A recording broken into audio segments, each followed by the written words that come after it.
This is Defiance Daily, dispatches for the Defiant. I'm your host, Miles Taylor, and I am back. Thank you for a few days off with family. And a lot happened while I was out of pocket. A lot happened because one day in Trump world is a year of corruption in any presidential administration. That's not an exaggeration. In fact, I think statistically, if we probably added up the numbers, it might even be more dramatic than that. And certainly the past week did not disappoint in that regard. We're going to talk about some of that today. We're also going to talk about how some of Donald Trump's vanity projects have been hitting a brick wall. And that brick wall, in many cases, is the law. And in some cases, propriety. And in other cases, his own people. Then we're going to talk today about continuing struggles between ICE and the American people, and what's happening in a corrupt agency and how it affects us and what it says about our future. And then with us today to talk about all of that and her new book is Skye Perryman, who is the president and CEO of Democracy Forward. If you don't know about them, they're one of the top legal organizations in the United States, bringing the fight to the Trump administration to counter his corruption. Skye was also named one of Time Magazine's 100 most influential people in the world. And you'll see why when we speak to her, because you know some of the lawsuits that she has brought against this administration to hold them accountable. But before we dive in, I want to bring in my Defiance.org co-founder, Xander Schultz. Hi, buddy. How are you? Oh, you're on mute. That's a great way to start with you. Nope. We can't hear you at all. Okay. Xander's going to jump back out and jump back in. Love to kick off that way with my co-founder. Listen, folks, let me say one thing. I've been out for a few days, but I haven't forgotten how I often kick up our shows, which is if you've got a little thumbs up button on your screen or a heart button on your screen or a subscribe button, I would urge you to hit it. Hit it because we need you to help spread the defiance in this country. By liking and sharing and subscribing, you can help get the word out there about Donald Trump's abuses of power, and you can help us grow the effort to combat those abuses. It's critically important.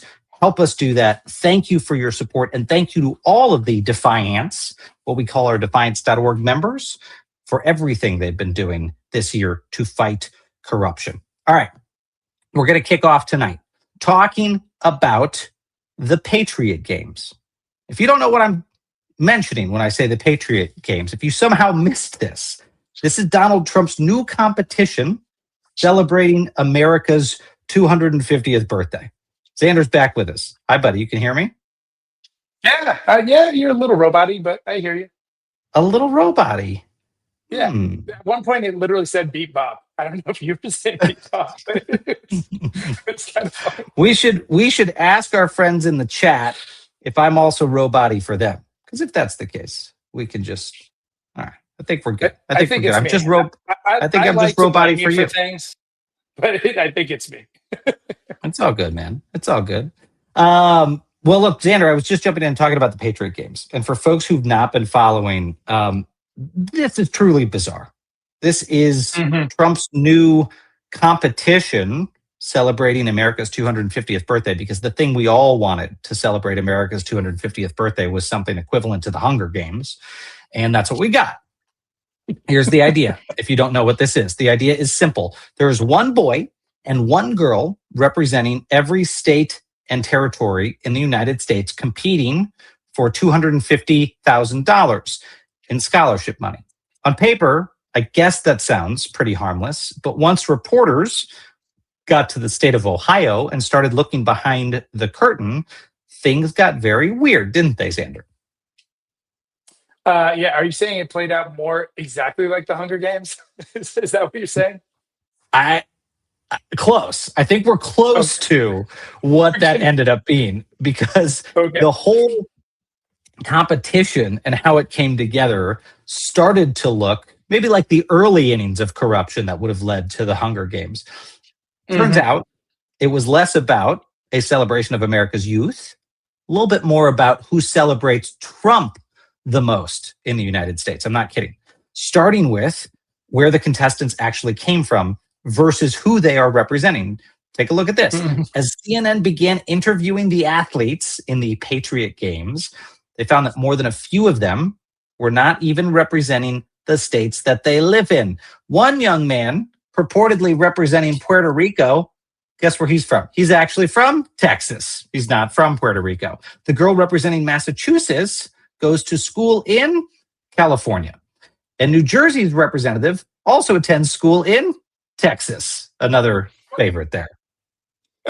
Well, they're not great at geography, to be fair to them. So they might have thought those places right next door. Man, the guy comes from reality TV, though. So you start to piece together how that happens. How does it happen, Miles? Well, according to CNN, a number of states, especially blue states, did not provide contestants. So what did the organizers do, Xander? They started filling those spots with kids who had some sort of family or cultural or military or community connection to those states, or had maybe heard of those states before, or had seen a picture of those states on the map. It apparently got very tenuous. As a matter of fact, it was actually an intake question on their form. To list any state outside of their own, they might have cultural significance or association to. One of my favorite examples was the girl representing Massachusetts. She admitted that she was surprised too. She said people kept asking her why she wasn't representing California. Her answer, well, a lot of her family is from Massachusetts and she's a Celtics fan. That's actually good to hear. I'm wondering if I have dual citizenship because I was pulling for Spain pretty hard in the World Cup. Yeah, oh, definitely. Does that You would mean represent Spain in the Olympics nice? under the I didn't Trump know you could. Patriot game rules. I didn't know you could fandom your way to citizenship. It's a new rule for me. Great. What do you think, Miles? No, I was just gonna. I mean, after everything with July 4th, I thought the embarrassment was over until we saw the No. stories around this. I thought the total humiliation for our country had maybe ended, at least as it relates to the 250th. And then this all popped up. And Xander, as more information came out about the contestants, I saw that a couple of patterns emerged. One, many of the competitors are children of military families. That's Right. fine. But an inordinate number of them were children of military families. Then it turned out that a lot of them attended private Christian schools. Okay, that's a little bit unusual. And then several publicly thanked President Trump for the opportunity, lavishing Oh, you're not praise supposed on to say that America's out president. loud. You're supposed to say that quietly. That's right. But it gets worse. Then there was the swag, because the Washington Post reported at the Patriot Games, apparently the display of patriotism was a MAGA hat. There were MAGA hats everywhere, and Freedom 250 shirts everywhere. One athlete walked around handing out MAGA bracelets to the other competitors. So funny. I just posted a picture on Substack of me at the Goodwill Games at like 3 months old. This is essentially the inverse of Ted Turner's Goodwill Games. I was just bringing people together for unity. This is the Fealty Games, it appears. So this is not going to be nonpartisan. Is that what you're telling me? Well, you're going to love this, brother. After winning a kickball game, one contestant yelled, "For America," and then immediately followed it with, "This was for Trump." You don't do that? I do that before every at bat. my softball league. I guess this is right, sure. But I could. I saw one thing really quickly. I saw a few photos of this over the weekend, and I did notice another pattern. Mercedes, can you bring up their Instagram? A majority of these kids are white, right? Which made me think a lot about the 1936 Olympic Games in Berlin. Oh, there's a good comp for it, where Hitler used youth athletes to push Nazi propaganda. This feels a little bit like the Max Schleming, Joe Louis fight. Like we're setting up for that, though. That's the ultimate embarrassment. Is Joe Louis, the Black American boxer, went over to Nazi Germany and beat the brakes off their heavyweight champ. So we may be lining up one of those historic experiences. What do you think, Miles? Although we don't have a competitor, Uh, we don't even have a non-fealty competitor in this. I mean, so before we move on, there was one more gaffe in all of Okay. this. And as you noted, this seems to be put on by Freedom 250 as well. The same organization that led America 250, the state fair, the total shit show state fair. It seems like Freedom 250 brought their same je ne sais quoi, if you will, to this event. In interviews, some of the competitors themselves seemed confused by the entire thing, didn't know what they were doing. Several said they didn't know what events they would be competing in until just before arriving. One athlete said this, quote, "I'm not 100% sure what's going to be happening." Another said he still did not understand how some of the team events would be scored. This is pretty weak stuff. That's definitely what my dad said when he showed up at the '84 Olympics in LA. I'm not sure what I'm doing here or what's going to happen. It's known this is how athletes prepare for great events that they've been That's excited to win their whole welcome to life. the Olympics. We're going to put you in shot put. You're a soccer player, doesn't matter. Go over there, go to shot put. You're from California? No, you're from Massachusetts. Just go do what we tell you. This is Donald Trump's games. Just make sure to scream "For America" before you do it. Whatever it is, make sure to let out a "For America" scream. That's right. Before we move on, one more update on Trump's other vanity project. Yesterday on Truth Social, Trump quietly admitted something, Xander. He did it in a very backwards way, but an admission nonetheless. After weeks of insisting the damage to the reflecting pool was caused by vandals, he wrote there is, quote, "no video or proof of vandalism other than the damage itself." He also admitted there was some contractor error because the job was rushed for a July 4th opening. Now, I want to be clear. He did not capitulate in his vandalism theory. He is still sticking by that one. He just basically gave up on it, Xander. Gave up on it because the evidence is so damning against him. But then, of course, Donald Trump is still out there asserting, but there's vandals. Without proof, there's vandals. And maybe the contractor mucked something up, there's vandals. Also, Mr. President, how about when you drove the incredibly heavy presidential motorcade over the damn thing before they filled it with water? Do you think that might have had more of an impact than someone like leaning over into the reflecting pool and dipping their finger in the water? Do you think that could have had something to do with it? Miles, isn't vandalism without proof of vandalism just called damage? If you don't have any proof of vandalism, it's just something that's damaged up until that point. It's just something that's damaged. It's just a mess of a project. A mess of a project. And by the way, as we talked about this morning in our morning newsletter, the people who are taking the top jobs around Donald Trump, Xander, are the people who do not say no to these types of things. Right. If you missed it over the weekend, the two top legal jobs in the United States, the jobs more than any in Washington, I will tell you, are supposed to go to people willing to say no to the president, went to his favorite yes men. Todd Blanche, of course, was confirmed as Attorney General on Saturday morning, and Will Scharf was named on Sunday by the Trump White House to be the new White House counsel. Of course, Todd Blanche has distinguished himself as Donald Trump's chief lawyer and former defense lawyer, willing to do anything for the president, and including defending the ballroom, including defending the vandalism claims. Will Scharf, a lot of people didn't know this, who's going to be White House counsel, is the head of the president's National Capital Planning Commission. Basically, the guy expediting the ballroom, the guy expediting the triumphal Arc de Trump.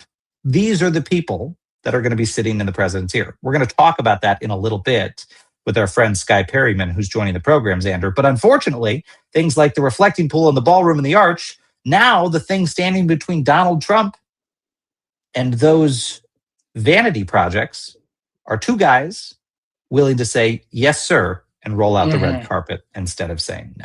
That's where we're at Well, in this country. they watched what happened here. If you say no, like Miles Taylor did, you have to go do a podcast with Xander Schultz. No, no one wants They're like, we don't want to be in that we, situation. we've got to be corrupt.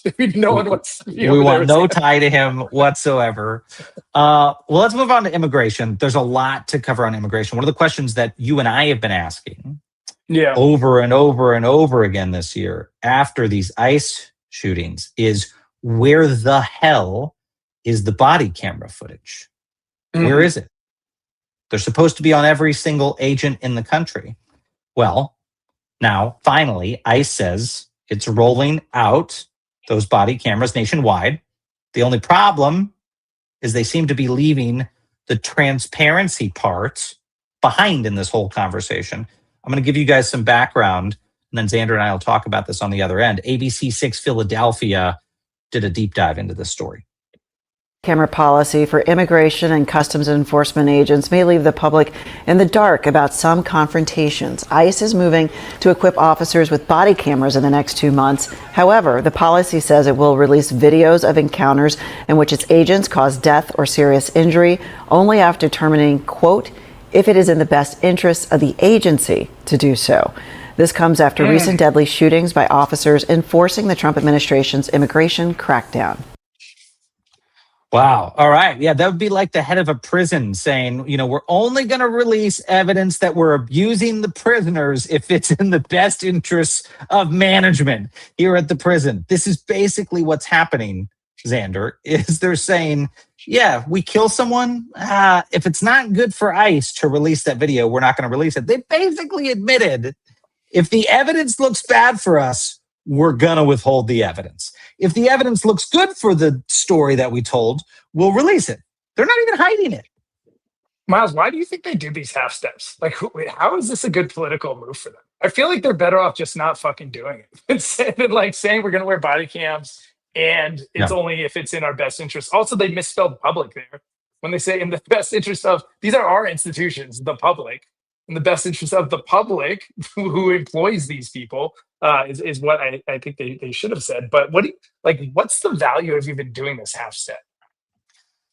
Well, I mean, look, on the one hand, I would say the Yeah. good news is the public pressure has been working. I mean, Yes. the extraordinary pressure from people after these killings, like we've seen in Texas, like we've seen in the Northeast, like we've seen in Minnesota, all across the country.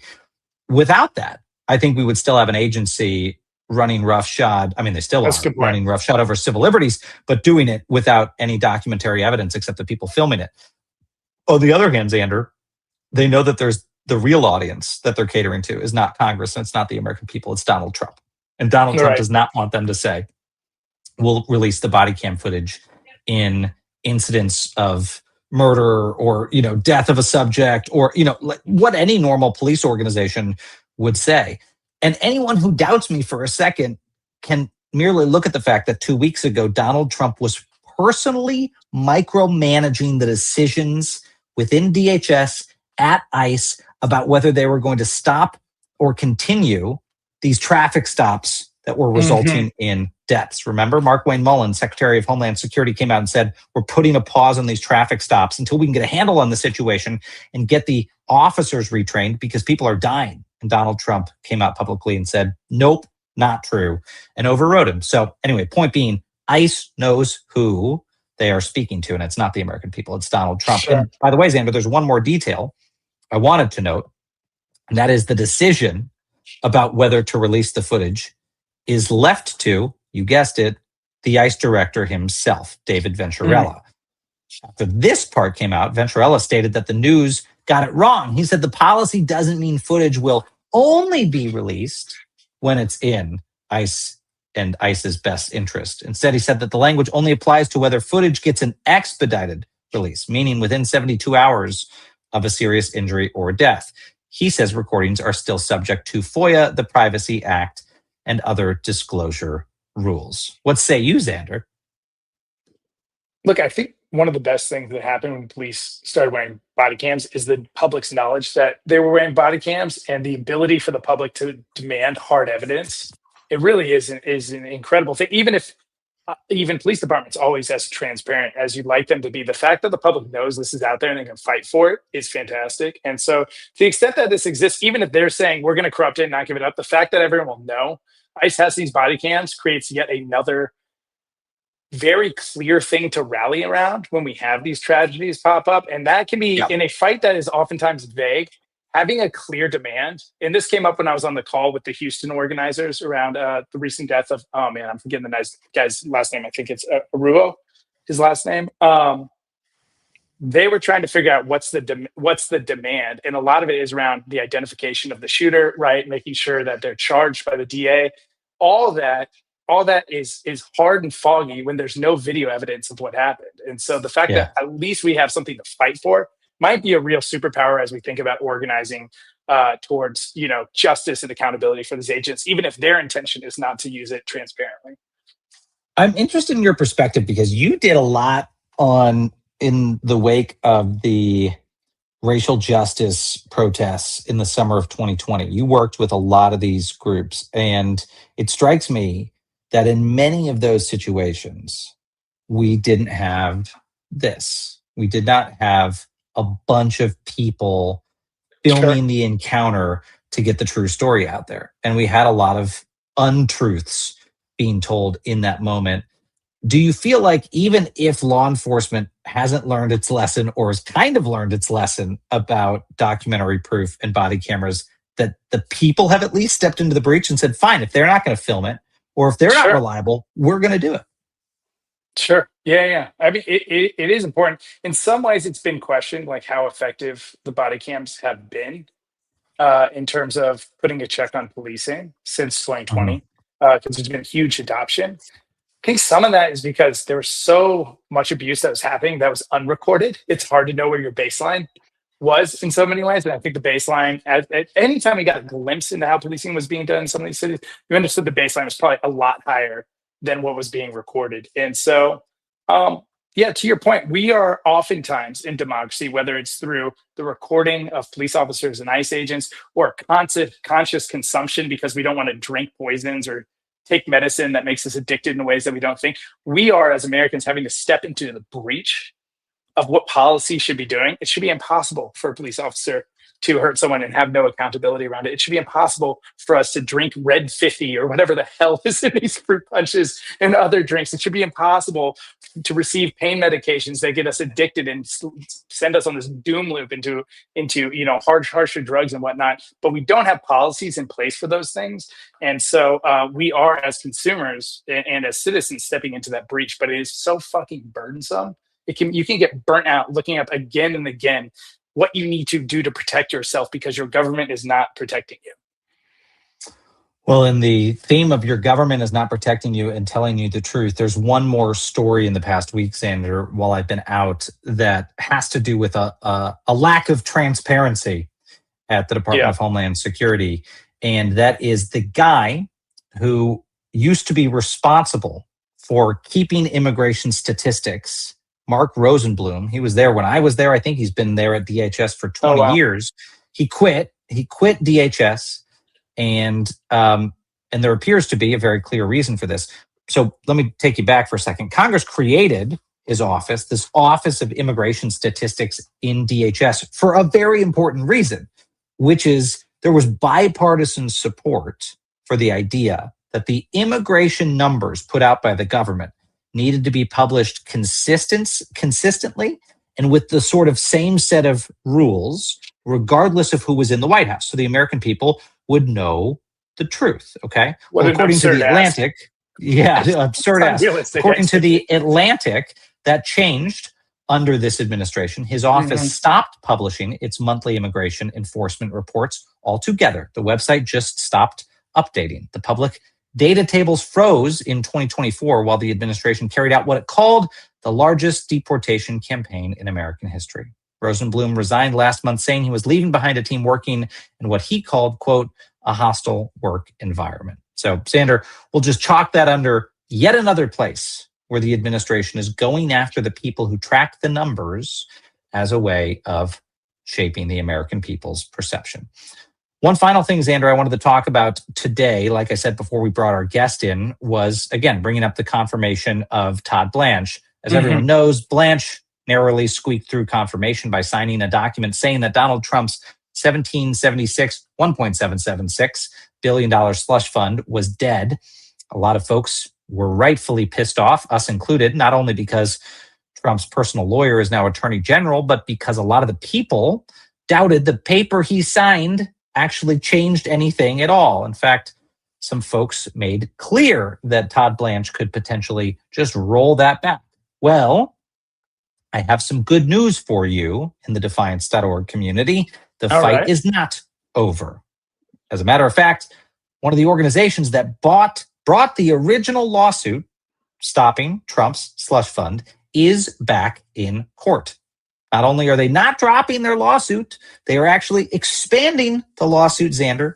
So we're going to bring in the person leading that effort. Joining us now is the great Skye Perryman, president and CEO of Democracy Forward, where she leads one of the nation's largest legal efforts challenging executive overreach. She is also the author of the new book out now, Ordinary People, Extraordinary Times: How to Reclaim Your Power, Fight for Freedom, and Reimagine Democracy. Skye Perryman, welcome to Defiance Daily.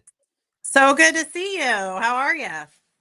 I am good. It is great to see you. First, before we dive too far in, can you tell me about the book? Because I feel like this is the moment we need to have the book that you just wrote. I don't know how well you timed that, but I feel like we need a little bit of inspiration. We just try to stay, we just try to be ready. So I'm super excited. I had never written a book before and started writing it right in the first few months last year, when what we started hearing at Democracy Forward, people would call, they would say, thank you so much for the lawsuits. But what they were really calling about was to ask, what can they do? And it was an amazing sea change. And when everyone was so hopeless and everything is terrible and fear is simmering everywhere, we would find our hope every single day in people calling and saying, hey, I'm a mom in Ohio. What can I do? Hey, I own this business in Wisconsin. Hey, I've never been engaged in politics. I've never filed a lawsuit, but what can I do? And so we thought there was a real opportunity. So this is the book. I just got these advanced copies in, and they're going to be on shelves August 25th. Pre-order it. If you pre-order it. Pre-order. I thought it was out now, Skye. That was my bad. You can't buy it now, but you can pre-order it now. So you can buy it now, and you should buy it now. Pre-order, and you need to, because when it gets here, we have checklists. People have said, like, it meets you where you are. It's easy. It's accessible. It's a paperback. OrdinaryPeopleAction.com. We have a list of bookstores you can order from. You can order anywhere they do books, but there's a few bookstores where if you order it, you'll get a signed copy. So you may want to support independent bookstores in doing that. Well, Skye, I want to ask you. Things, go ahead, Xander. I was going to say, is one of the things that you can do is make Todd Blanche sign a non-legally binding piece of paper. Is that one of your? Is that on the checklist? It's so. I mean, what are we doing here? So, thank you for highlighting our suit. We're really proud of. Let me just first say, our brave plaintiffs that we've been representing: a former federal prosecutor, a protester who was arrested for peacefully protesting, and then, of course, acquitted. The City of New Haven, Common Cause, the National Abortion Federation. All of these groups and people who were threatened by the slush fund because they want to line the pockets of violent criminals. Our team went to court, blocked the slush fund. When Todd Blanche says the slush fund is dead, it's because we blocked it in court, not because Trump, out of the goodness of his heart, decided that the slush fund is dead, and that's clear every day. So some document that doesn't change any of the terms between the agreement that Trump has with the Department of Justice. Trump is on the television saying how much he likes the fund. At the same time, Todd Blanche is saying he rescinded it. All of that, it's not worth the sheet of paper it's written on. And you'll remember, because you guys followed it, that the judge in our case has been very clear. If the Department of Justice will swear under oath with people like Todd Blanche signing a document swearing under oath that the fund will never exist, and will never exist under any other name, won't be moving forward in the future. I mean, she put out all the ways that they could actually convince people that the fund was dead, and they refused to do it. So coming out on social media when you want to save your confirmation and putting some piece of paper up is not enough. But we're also really excited because of the bravery of the National Treasury Employees Union, NTEU. These are folks that work at the Treasury Department. They work at the IRS. And they are now challenging the other part of the collusive deal, which of course is the Department of Justice and the IRS's agreement to exempt Trump and his businesses and family from IRS scrutiny. And so our lawsuit is not only live and keeping the slush fund at bay, but it's now expanded, as you said, to include that. And we are going to win. We're going to prevail. The Senate obviously didn't care enough to stop this corruption, but the people will, and we will do that in court. So Nice. walk us through, Sky, what's next there? Like, what are the key filing moments? What should people be looking for in this case if they can't count on their GOP senators to hold Blanche accountable on the slush fund and the IRS sweetheart deal? What's it going to look like in court? How do you expect this to play out? Well, this is a federal court in Virginia. It's in the Eastern District of Virginia, and this court moves fast. It's known as the so-called rocket docket. So it's just a court that the practice of that court is to not make people wait around for justice. They have a big sign, justice, delayed is justice denied. And so it moves pretty quickly.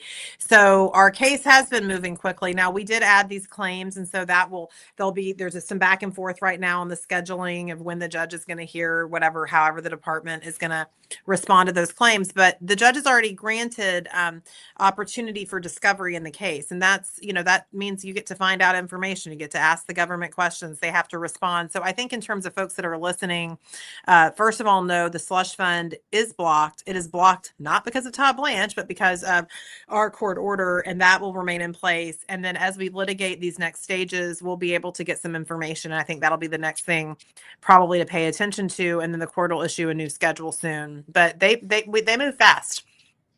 Scott, you mentioned, people asking what can I do? That was kind of the origin question for Defiance as well.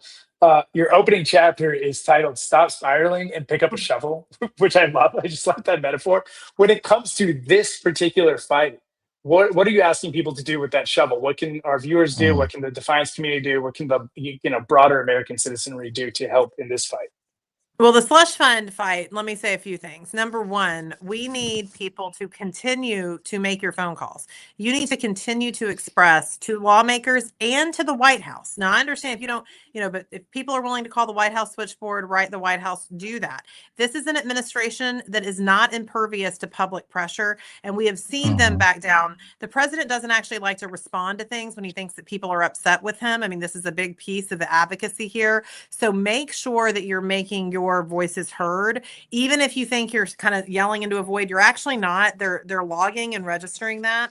Obviously, November's coming up, and so you will have an opportunity to let your lawmakers know how you feel about these things. If you have a member of Congress or a senator that has been allowing this to happen without any accountability at all, you need to find out what their positions are on it, and educate yourself about how to vote there. At Democracy Forward, we have a 100 Days of Action hub that is ongoing now. You can go to democracyforward.org. We have information there. And then, of course, we really encourage people in this time, if you have some extra resources, if you've got extra time, if you've got extra money, if you've got extra connections, get out there and support organizations that are doing this work. We would love it if you support Democracy Forward, but we would love it for you to support so many other organizations. This is a time where people are stepping forward. Powerful institutions are letting us down. The people that were hired to do these jobs are letting us down, but people are stepping forward. And so, don't despair, and let's, get engaged with a lot of organizations. And of course, there's a number of those in our 100 Day of Action Hub or any of your favorite organizations to support. One of the things I want to ask you about, Sky, big picture, and the battles you all are going to be facing over at Democracy Forward, and that you're going to be asking people to jump in on, is where you think the no is going to come from anymore for Donald Trump. I was saying earlier in the program before you jumped in that it wasn't just Todd Blanche that got confirmed this weekend. The top legal job inside the White House is now going to go to a man that I used to be in conservative circles with. Will Scharf will now be White House counsel. Those two legal jobs, the AG and the top lawyer at the White House, are the two people who at the end of the day, when all else fails, and the president is on the wrong side of the rule of law should be the ones who can tell him no. In the first term, those were the people we leaned on when Donald Trump wouldn't take no for an answer. He wanted to do something illegal. It was fine. We got to get DOJ to write an opinion and say to the White House, you can't do this. It's not constitutional. Or we got to get Pat Cipollone, love him or hate him, to come down there into the Oval Office and say, no, we can't do it. More often than not, he wouldn't do that to Trump's face, but they would push paper in the direction of the Oval to say no. It strikes me that now, after this weekend, Blanche on Saturday, Scharf on Sunday, we have two yes men in the two most important no jobs in the federal government. To you, what does that mean about where the fight is going and how much more we're going to have to activate people in the next 2 years to stand up to this guy? Yeah, it's all hands on deck moment. And we've never relied on any of the people that Trump surrounds himself with to tell him no, because we know that the minute they tell him no, they are out. I mean, you've seen that. I make this point a lot, but Mike Pence, near as I can tell, the only thing the man ever did that was to say no to Trump was when he refused to participate into overturning the 2020 election, and Trump supporters asked him, called for him to be hanged after that. So this is a person that surrounds themselves with yes people, eventually expects everyone to be a yes person, and you know that better than anyone else. And so what that means is that the fight is going to continue where it has been. It's going to continue in courts across the country. It is going to continue in communities across the country. And what we've got to do is to make sure that we don't become so hopeless that we forget to push back, because it is an administration that truly the president he doesn't take well to actually a lot of public criticism. He likes to act like he doesn't care, but we see that he'll go in and say, well, I don't know.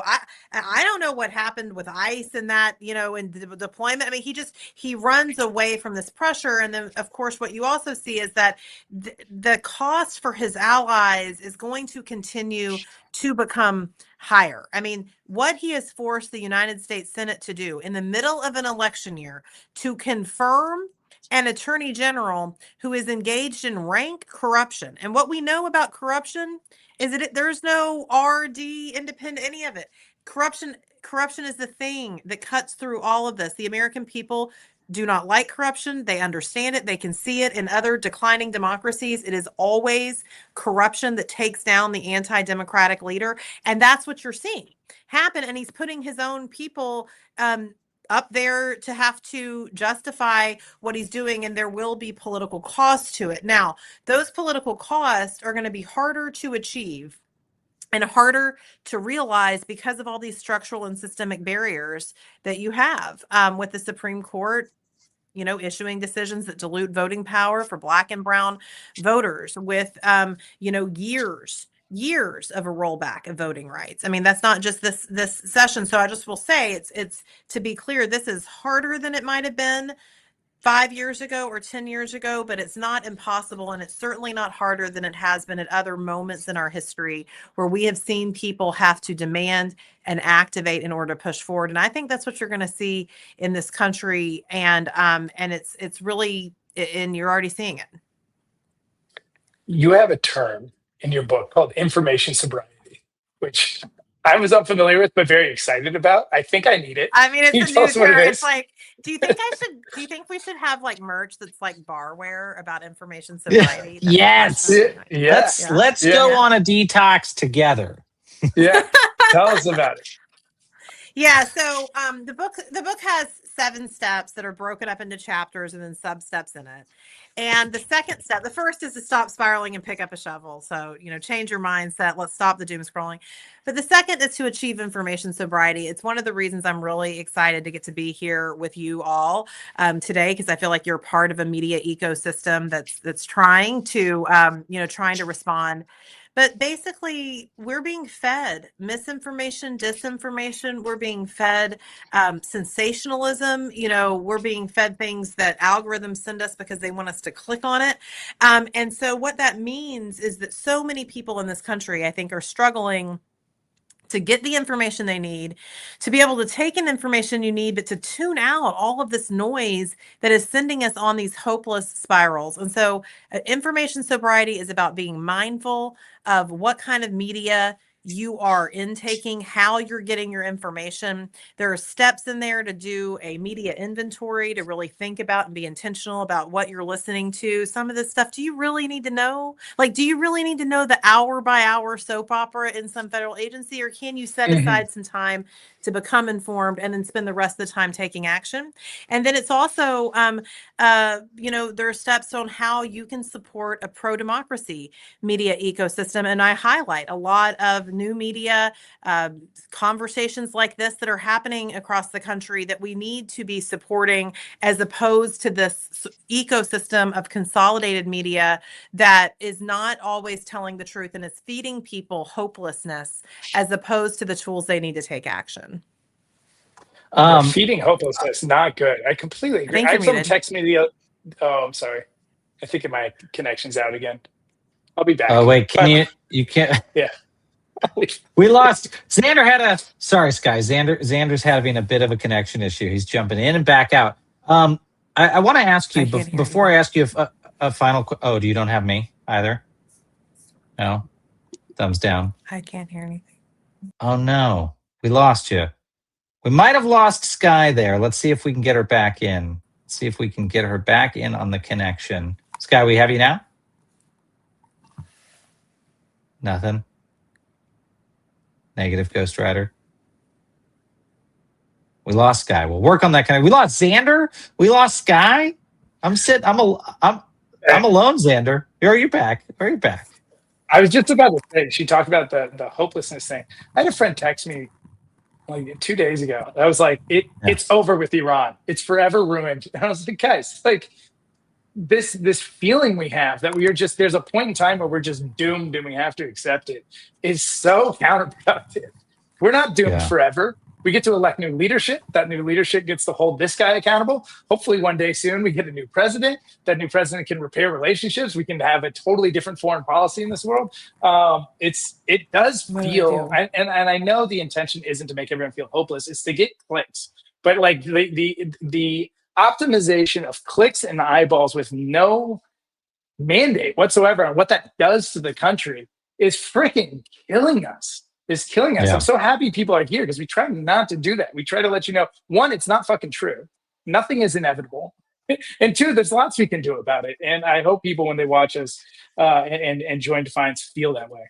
Well, and I don't know if we'll get Sky back or not, but I think she's a perfect example of that. Oh, do we have you, Sky? Hi, Sky. Sorry, I disappeared. You're fine. I was just singing your praises, but now that you're back, I don't know if I want to sing your praises. I shouldn't build you up too much. No, I was just saying, Scott, we were talking about, look, the doom scrolling thing is real. We talk about it all the time here. People are, so far in the hopelessness hole sometimes they forget these things we're all doing are actually working. I mean, you guys, the slush fund, perfect example. Everyone was in a full panic. I remember the day that the story broke. You might have been on set with me over at the weeknight with Michael Steele and Company.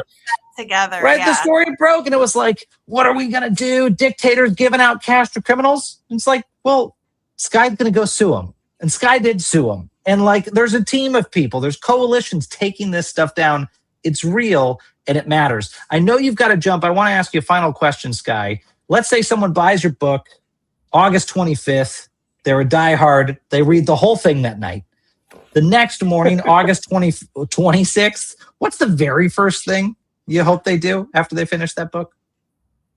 I hope they wake up, first of all, with the mindset that it doesn't matter what outrage of the day is going to come at them when the minute they turn their radio, the minute they turn on their streaming service or get in the car on their commute, but that they're going to take action. And in this book, it really meets you where you are. So for each person, that's going to be different. For somebody, I hope it means that they're going to walk across the street to their neighbor and say, you know what, I can see that you are in a community that's being targeted, and I want to know what I can do to help you. For another person, person, I hope it means that it's like, everybody says go register to vote. But that book pointed out that I really do need to go make sure that I'm actually, that we're all good, right? We have a whole list about the ways that if you have 5 minutes, if you have 15 minutes, if you have an hour, what you can do to make sure you're prepared for the elections. I hope for some people, they sit down and talk to their kids. I have a checklist about how you can talk to your kids. I've got a 10-year-old and young people about what's happening in this country. I hope for other people, they're willing to get to know a little bit more about the political environment that surrounds them, because a lot of people in this country haven't been paying attention as much, have had some privilege where they may have felt like they haven't need to pay attention, and people are starting to pay attention. And so it's like, okay, how can we plug in? So there's something for everybody in this. And I hope for those of you like you guys that have been in the work and doing it, that people leave a little bit more inspired and ready to feel like they have a bigger community to continue this work with, because we are in it, man. I mean, this is, we've got to get through the midterms, but this isn't just about the midterms, and it's not just about 2028. Our democracy has been backsliding. You all know that. And it is going to take every person making up their minds that our generation is not going to lose the prize, that we're going to turn it around. So, well, hell yeah, we're in the fight with you, my friend. Sky Perryman, author of Ordinary People, Extraordinary Times. Go pre-order it now. Read it on August 25th. Thanks for being with us, my friend. We'll see you very soon. Yeah, thank you. See you. Xander, I got to just say, one thing that gives me some hope is that a lot of the people who might in other times be writing books about here's how bad it is, here's the danger, are instead writing books of defiance. I mean, it's really, really great to see. A lot of our friends, a lot of friends of the program are out there writing books on how to defy the corruption instead of just wallowing. And I'm thrilled that Sky's done that. By the way, writing books while they run organizations that are actively fighting, it's kind of nice, dude. I was watching let me tell you how hard that is. I was watching an old Game of Thrones clip where, they try you, and if the trial doesn't go right, you're like, I want a trial by combat. I was like thinking about that in context of our fight. Like, we have so many great knights. Like, think about all the people we've brought into this show that are fighting in like very specific ways that, to your point you just made, is working. So many of them are coming back on this program being like, remember we said we would do that thing? We did it and we won. And the administration had to completely pivot their game plan around detention centers, around ICE agents, around these frivolous attempts to pay off allies. That's failing across the board too. So we've got a lot of great knights, if you will, fighting this fight with us. That's so true. And honestly, Defiance.org members, that's what y'all are doing. That's why we launched this. Your support goes towards all of those fights. And, we're less than a year old. I still marvel, Xander, at what this crowdsourced effort across the country has been able to achieve. It's truly remarkable, is you all have been a part of these efforts. Xander and I get to talk every week about the various campaigns and acts to counter corruption that are being planned and which ones we can go out there and support. For every effort we support, there's 100 that we didn't because maybe the timing wasn't right or they didn't necessarily need us. It wasn't going to be catalytic, but it's amazing to get to see under that rock every single day at what is happening to fight back. And yeah, it's scary. This is all very scary, what's happening to our country. I mean, I'm like you. I'm like everyone listening right now. I wake up, I read the headlines, and I say, this man is doing very, very bad things. And the things he's intending to do get worse and worse and worse. But the resistance to it, the defiance, is getting better and better and better and stronger. And that gives me courage, which leads me, gives me hope. And it also leads me, Xander, to our last segment of the day and every day, which is who is joining the Defiance. So if we're continuing to grow, let's document the people who are joining the Defiance in this country. And Xander, for the segment today, we are going to an area I claim from time to time, at least as the near abroad of where I grew up. And that's a little place called Chicago. Chicago, by the way, has a long history with the police, if you didn't know. Not always a great one. But there was one officer in Chicago that is taking his oath seriously, regardless of political pressure. That man is Cook County Sheriff Tom Dart. Sheriff Dart's office was contacted by ICE recently, demanding that they cooperate with ICE to serve immigration subpoenas. Now, this is something that, in my experience, Xander, is usually commonplace, right? ICE issues what's called a detainer. They say to a local sheriff, hey, you have someone in custody that we want, someone who's committed an immigration violation. Just trust us, hold on to that person, let us go scoop them from you. But increasingly, we are seeing something that's not so commonplace, which is these sheriffs saying, we don't know if we believe you. We're not just going to trust what you say. They're not obligated to comply with these ICE detainers. They are requests from ICE to hold on to folks in their custody. Well, increasingly, law enforcement is saying, we don't know if these are the good guys anymore, as in ICE. And we're not going to comply with anything that they tell us to do. And Sheriff Dart knows this. And he recently said no to them. I want to go to CBS Chicago for that story and the fallout. Folks who cover this a long, long time say they've never heard anything like this, Erica. The feds threatening the sheriff with federal felony charges, unprecedented according to experts, and sending new chills through communities waiting for the next shoe to drop by ICE and DHS. Over the last month, these 4 letters arrived at Sheriff Tom Dart's office telling him to hand over 4 Cook County jail inmates to ICE. 3 of them had already been released. The 4th, Dart refused, despite a threat from the feds that Dart himself could be federally charged with witness tampering if he doesn't comply. In a statement, Dart's spokesperson saying the subpoena demanded the person to attend an interview at the federal agency's office per state law and the applicable court orders that mandate the sheriff's office to keep a person in custody. The sheriff's office cannot release an individual in custody to any law enforcement agency or federal agents for an interview. So far, Dart has not been prosecuted. It's not going to happen. Legally, it cannot happen. Legal analyst Irv Miller says the case would be immediately thrown out. To threaten a sheriff, an elected sheriff of Cook County or any other county, I just don't think is the proper way to go. Understatement. Miles, I think you're on mute. Are you on mute? Or I can't hear you. I was on mute. there we Mercedes is going to quit us. She's like, look, we had It's connection part of the issues with charm, Xander, Mercedes. with our guest, with the Mercedes. I was out for a week. I'm rusty. I don't even know what a computer is. I do have to say, Xander, what's encouraging about this is not just Sheriff Dart. In fact, about a month ago, I think I was over at CNN with our friend Laura Coates, and she had on the sheriff who oversees Boston, the sheriff in Boston, who basically did the same thing. Is ICE was threatening to investigate him and prosecute him. And he said, go pound sand. I know the law. I've got lawyers, and I don't trust you guys anymore. I don't trust what you're asking. Now, big picture, that's very scary, folks. It's very scary that law enforcement is not trusting other law enforcement anymore because the lies are so pervasive out of the White House.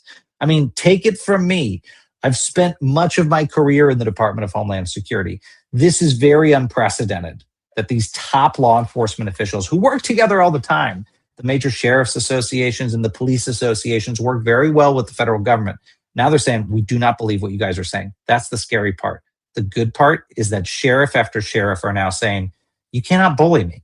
You're not going to bully me in taking these human bodies and throwing them to you and letting you do what you want and just make up your own facts, right? The administration that's literally pushed out the guy who runs immigration statistics because they don't want people to know the real truth cannot be trusted. And these sheriffs are defying them. And that, I think, Xander, is something that should give people hope. Yeah, I had 2 calls today about organizing sheriffs. I didn't know this was going to be on the program, but I had 2 different calls on it. It's a little bit reminiscent of a couple things that we've seen. One is Roethlisberger refusing to find votes. And part of what the Trump administration relies on is you not knowing you don't have to comply. Right? I'm sure they're not transparent on those phone calls. Yeah. And say, by the way, this is optional.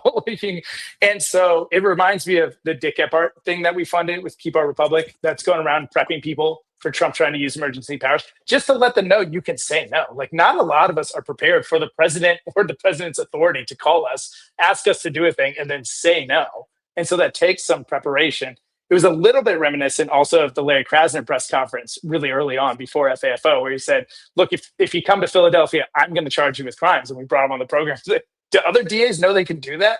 We need all these people in these positions to know that. So there probably is a project in the pipeline here that we should either find a way to platform or maybe fund in the near future that's just ensuring sheriffs, as another one of those critical individuals, understands their rights, understand that it's optional, and knows how to say no in the most effective way possible.